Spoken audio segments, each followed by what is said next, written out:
Taking my time with games like Persona 2 and Kingdom Hearts at the moment has made me remember something about myself. I'm not the best at playing games over a long period of time. I fall in and out of wanting to play them, trying other smaller experiences in between, even if I'm enjoying what I'm playing. Mix it in with life taking up time, and it prolongs my experience with certain games.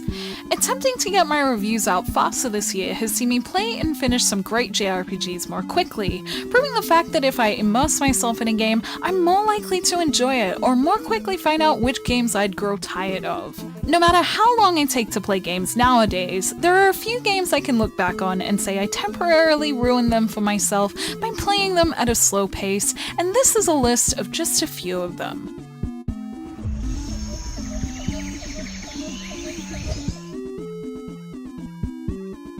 I must have tried to play Final Fantasy XII at least 2 or 3 times between high school and university. What usually happened with Final Fantasy would be that I'd get started, run into a hard boss halfway, get to an even harder boss, usually further in than the last time, and slowly fall out of playing the game as I kept seeing game over screens. Sometimes it would be due to just being stuck on the boss, other times it would be booting up the game, forgetting where I was and vaguely remembering, then shutting it off for another few weeks until I eventually stopped playing it. I never disliked Final Fantasy XII. Even though parts of the story didn't make sense to a younger me, I still always enjoyed it enough to come back and want to get back to it.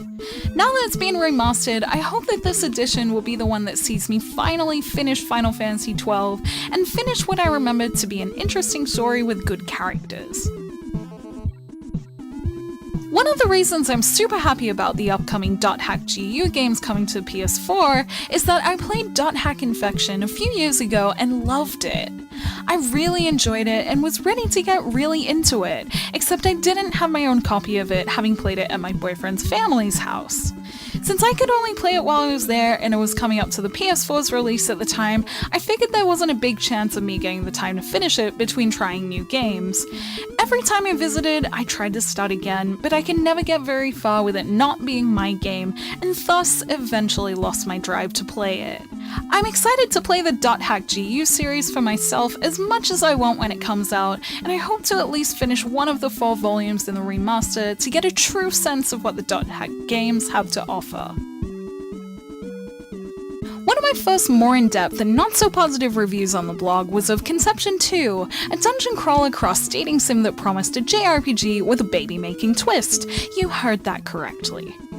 I had enjoyed the demo a lot and had high expectations for it, so having completionist urges meant I wanted to max out my romances with all the girls and really take my time to get to know it. I was mostly playing on the way to and from work, which was pretty brave now that I think about some of the strange animations popping up on my screen, and my time with it was pretty limited in hindsight, and being full of lots of tropey characters, I was getting pretty over it after a month of playing as I just couldn't connect with the mostly shallow characters. Unlike most of the games on this list, Conception 2 is one of the few games I played for months and pushed myself to finish.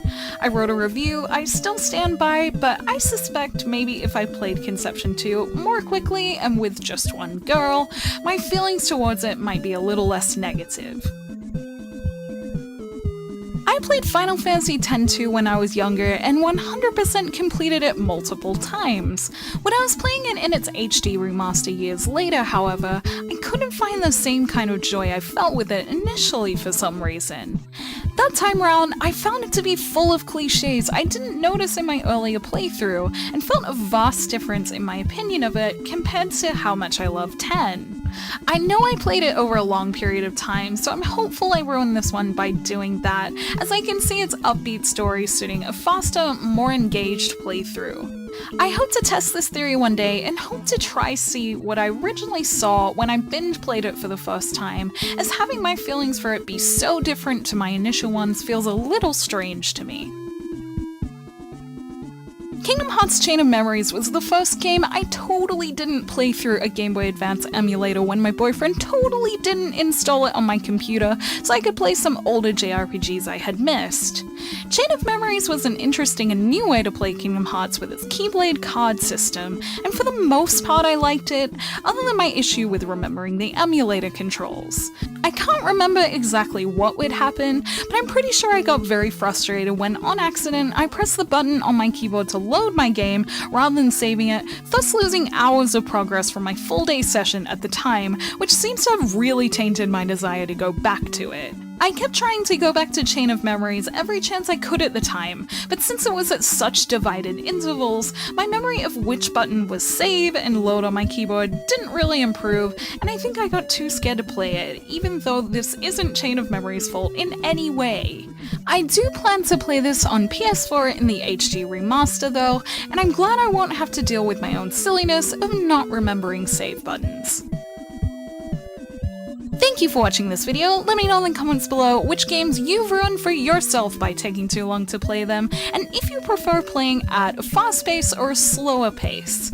You can like and share this video if you enjoyed it, subscribe to my channel for more JRPG content like this, and ring that bell to get notifications on whenever I post. Check out the blog at jrpgjungle.blogspot.com. I do everything I do here, but in written form, and this week there should be a bonus post. And you can find me on social media, on Twitter, Facebook, and Instagram, all at JRPGJungle. And until next time, thank you, bye!